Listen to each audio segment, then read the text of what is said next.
In this video, I'm going to go through all the settings on a Milwaukee cordless drill. So this is the first and most important setting. Whenever I've got a drill, whether I'm drilling holes or putting screws in, I always leave it set to drill mode. This gives you the full power of the drill at all times. Then what I tend to do is once I've got my drill set in drill mode, then two speed selectors here, your speed 2 and speed 1. Speed 1 will turn the drill slower and give you more torque. Speed 2 will be faster but give you slightly less torque. So when I'm putting screws in, I tend to leave it on speed 1 so that I'm not spinning the screws, spinning the drill bit in the screw head. And when I'm drilling pilot holes or I'm drilling any type of hole, I click it into speed 2. What I also tend to do, leave my drill in full power like I've said, and then when I'm controlling the drill, I tend to just do it all on the variable speed trigger. So you can start slow and slowly increase the speed. The only time you'd ever click your Milwaukee drill into hammer mode is if you're drilling into masonry. This almost turns your drill into a hammer drill.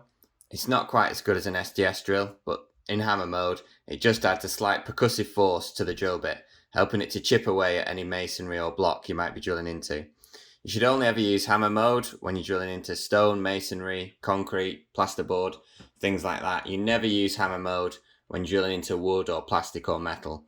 Now, on this Milwaukee drill, all your drill settings are on this twist button here. So you've got hammer mode there, rotate it once, drill mode, and this section here is screw mode. So this will alter how deep your screws will go into the workpiece. It's got a rotational clutch, so depending on the number you've got set here, will determine when the drill clutch starts to kick in. So I've got it set to speed 2, and this is the sound it'll make when the clutch starts to slip. So that means when the clutch starts slipping, it will only put your screw into your wood to that certain depth. If you want to put your screw deeper into the workpiece, simply increase the number, and then it will require more torsion before the clutch starts slipping. So I'll keep hold of the chuck, and then see how much force is required before it starts to slip. As you can see here, it's a lot harder for me to hold on to the drill when this clutch setting number is higher. So if you had it set to 18, that'll probably put your screw right into your workpiece and countersink the head. On the side of your drill here, you've got your forward and reverse settings.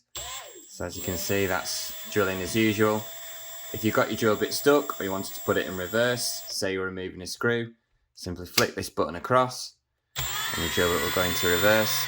One little tip not many people know about is if you flick this trigger into the middle, it will lock the trigger out, meaning that you can't accidentally pull the trigger and drill a hole through your finger. So to release the battery on a Milwaukee tool, simply click these two tabs, slide your battery out, and then just slide it back in. So quite simple to remove the battery.